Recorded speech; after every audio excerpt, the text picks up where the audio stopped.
Since Trump took power, activists are seeing a disturbing escalation in state repression against civil liberties. Most notably, the case of the J20, where over 200 protesters and journalists mass arrested at Trump's inauguration are now facing years, even up to decades in prison. To learn more, I spoke to lawyer Verheyden-Hilliard, head of the Partnership for Civil Justice Fund, who's been defending protest rights for over 20 years. I started by asking her to explain the details of this shocking case. So on the first day of the Trump administration, on Inauguration Day, there were tens of thousands of people who came to Washington to demonstrate their opposition to the incoming administration. And that included a massive rally along the parade route itself, where large portions, the demonstrators against Trump completely outnumbered those who came to support him. But additionally, there were demonstrations that took place away from the parade route. And there was a march that was marching through the streets of Washington, D.C. against the Trump administration. Now, some people who were marching alongside that group broke windows, engaged in property destruction. But what the police did is they followed that march by their own account. The police account is they followed the march for approximately half an hour in which they witnessed people undertaking acts of property destruction or criminal acts. But they didn't arrest the people when they saw them doing that. They waited till an arbitrary time and place and did a dragnet arrest, a mass encirclement of 200 plus people who were in proximity, and swept them all up and charged them all with riot offenses, conspiracy charges.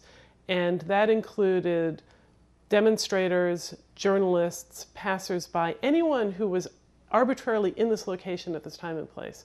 They've gone forward with these prosecutions, getting a superseding indictment, and people are being threatened with decades in prison because they were in proximity to someone else who broke a window.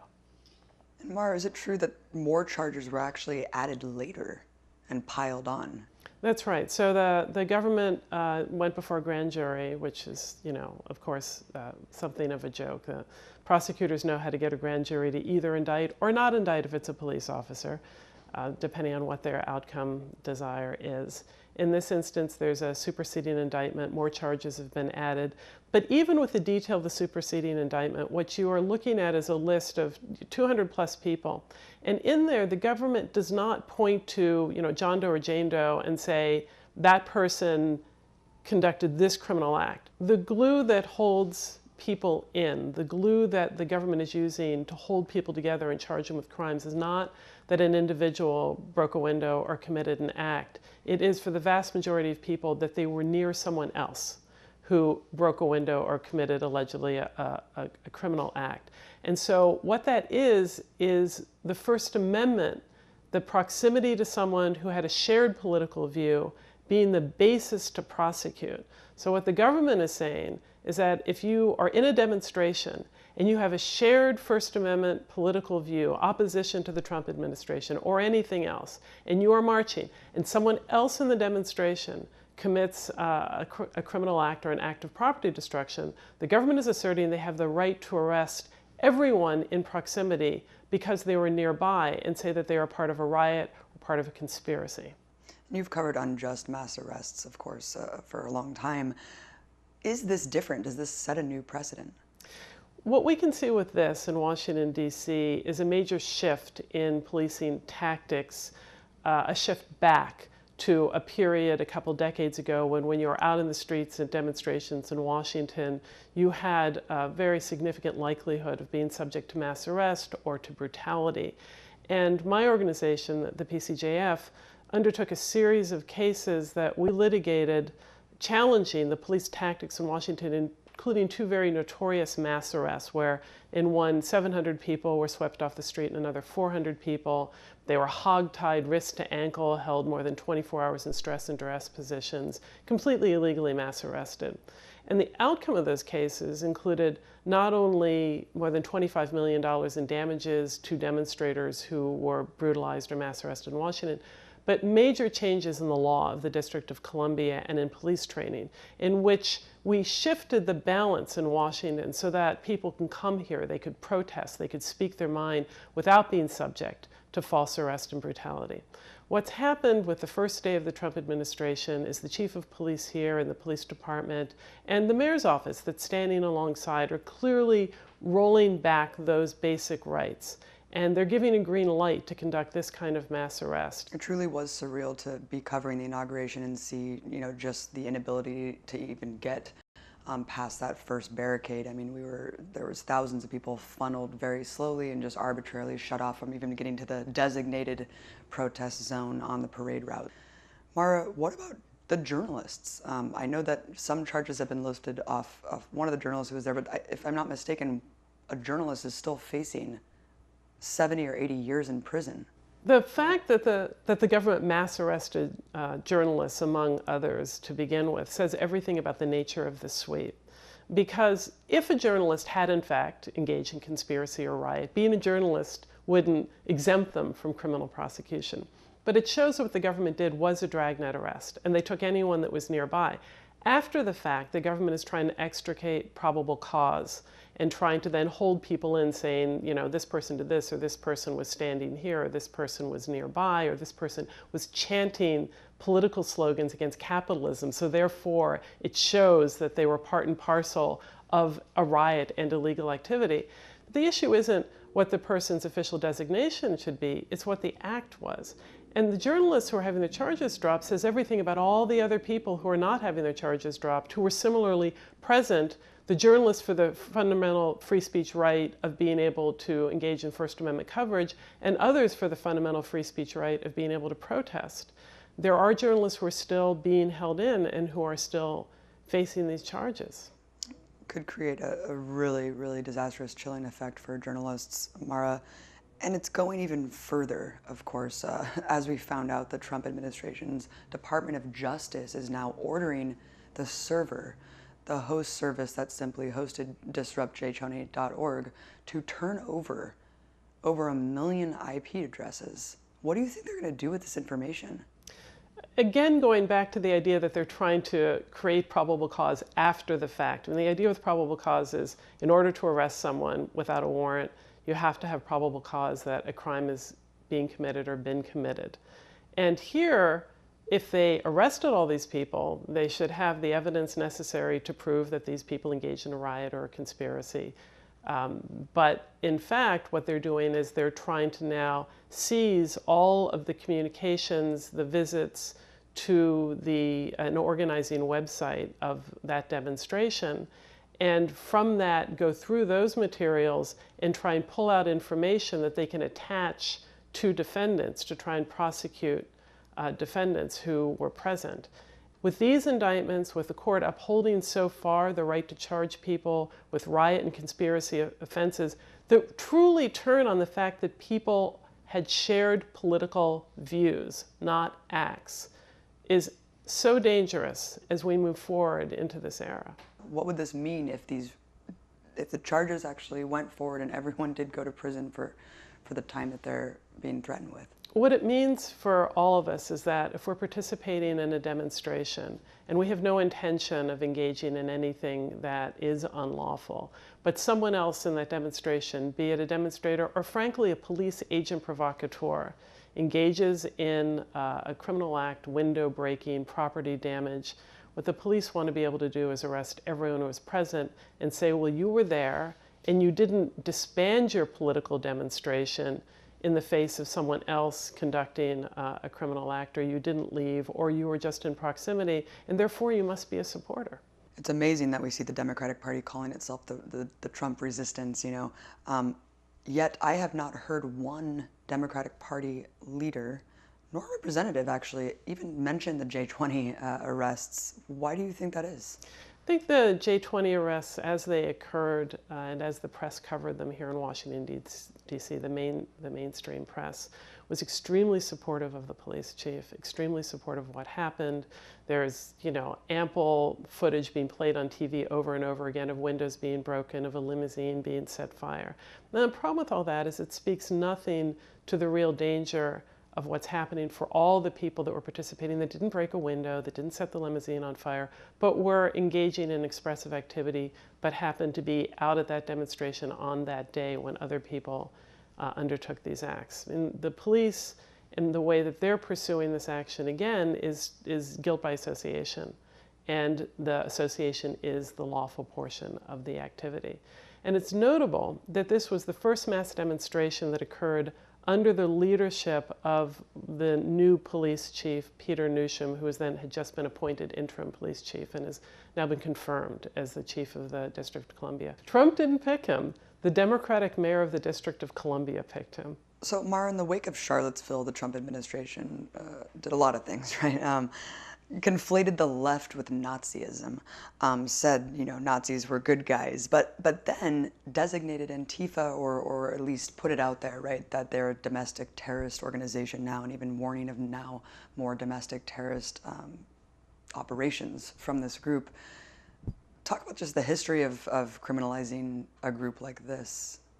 In the cases that we've brought over the years since Seattle in 1999, we've seen in the course of litigation and documents that we've uncovered or Freedom of Information Act demands we've made, that the government has routinely pointed to the anti-fascist movement, to anarchists, to Black Bloc, as in the context of being domestic terrorists or being a threat, such that in many ways it's really a box-checking exercise, because it gives license to federal law enforcement and local law enforcement to act against organizing movements, to act against demonstrations. So, for example, after Seattle, when there was a massive anti-globalization demonstration here in April 2000 that we ended up litigating extensively, the police were over and over again pointing to the threat that the anarchists were coming.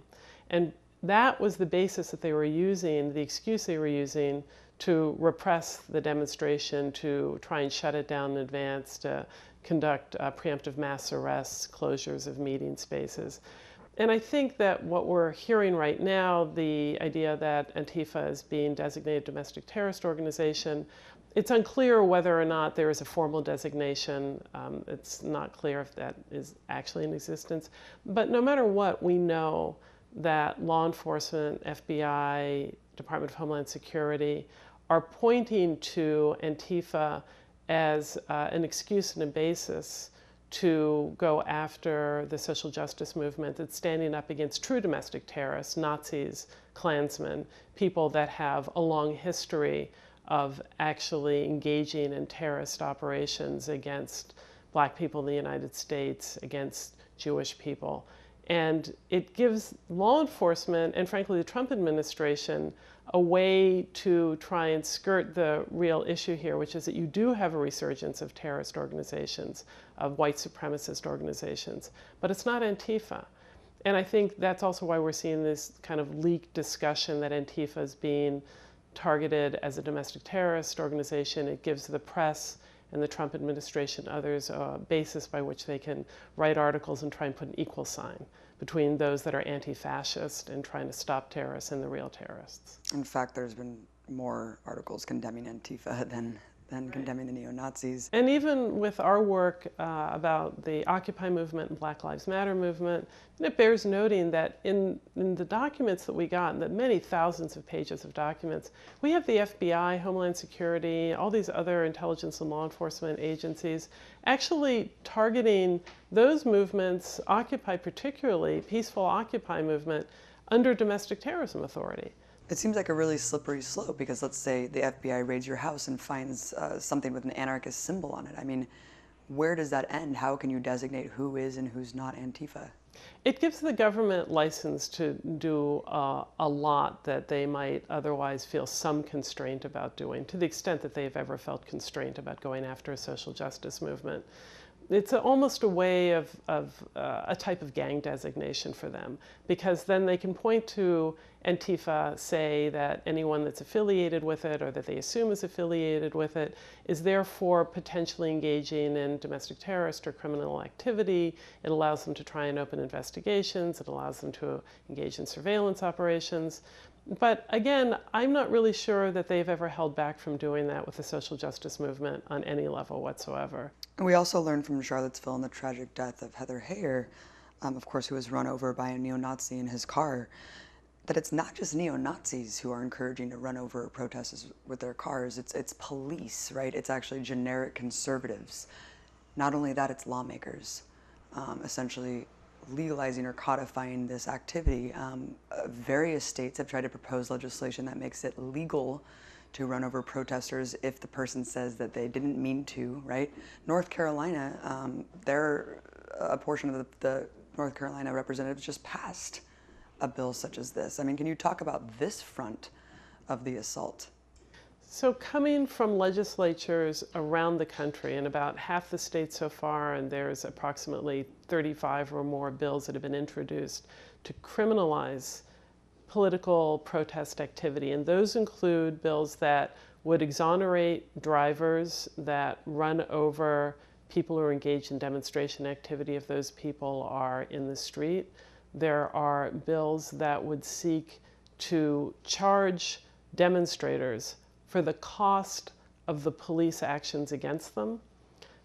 There are bills that are across the board trying to take what were traditional sort of civil disobedience misdemeanors, nonviolent actions that people might engage in, and turn them into felonies so that they could charge people and try and hold them in jail for decades or have them fined hundreds of thousands of dollars. And this is clearly an effort from legislators to try and stop the Black Lives Matter movement, to try and stop the environmental rights movement, looking at what happened with the pipeline protesters or the demonstrators in Standing Rock. They're really acting at the behest so often of the fossil fuels industry.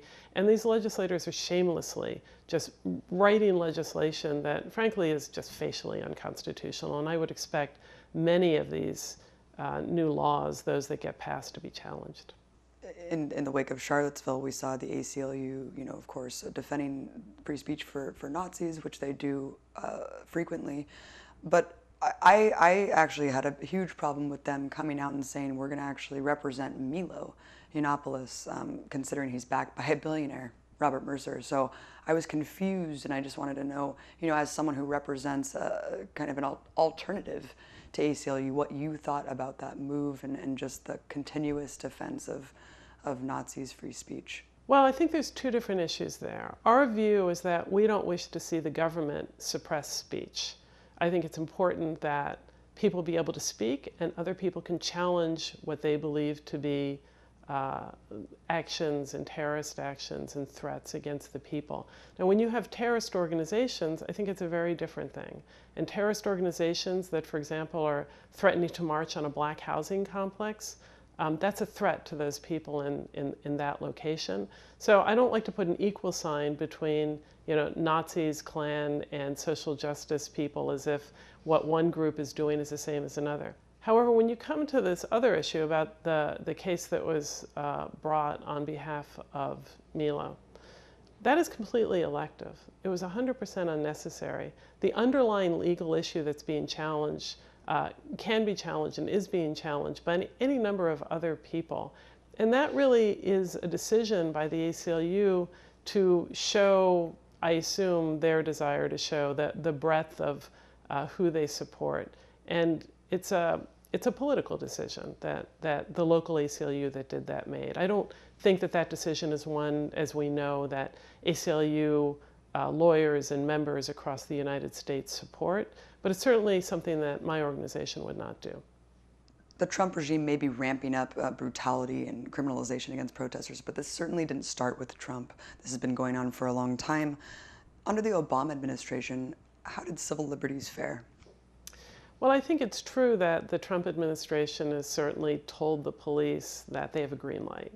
and has told prosecutors that they have a green light, and is putting in prosecutors and supporting them that will take the most draconian measures against demonstrators. But it didn't start with the Trump administration. And historically in the United States, every time that you've seen a resurgence of a social justice movement, we have always seen a concomitant rise in police repression and green light given to the police, both local and federal law enforcement agencies. So you can see that through the labor rights movement, the civil rights movement, the anti-war movement. And under the Obama administration, that's when all the material was created that we were obtaining over the Occupy movement. And the documents we have had virtually every federal law enforcement agency engaged in some measure of monitoring, surveillance, disruption actions. You had 7,000 people who were swept off the streets of this country and charged because they were engaged in Occupy demonstrations, a concerted effort to crush a movement. That's under the Obama administration. So I think it's an error for people to just look at Trump and say that he is the origin, he is the source. The fact is, anytime that there is a movement in the United States that's challenging the establishment, that's challenging the Democratic Party and the Republican Party. And in that way, they both unite when it comes to an effort to shut down this kind of real grassroots movement. Now, the Democratic Party is going to work to try and co-opt any grassroots movement, give some appearance of embracing it, and try and bring people basically into the voter rolls. But they too have no desire to see substantial social change that would truly alter the direction of the country. Activists today may not understand the sordid history of COINTELPRO in this country and what it did to the left. Talk about the extent of the operation, the tactics, and who it was targeting.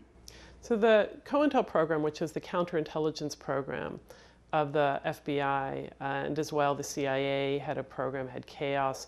These were these initiatives by federal law enforcement using ostensibly their charge to stop crime in the United States to act completely as mechanisms of social and political control.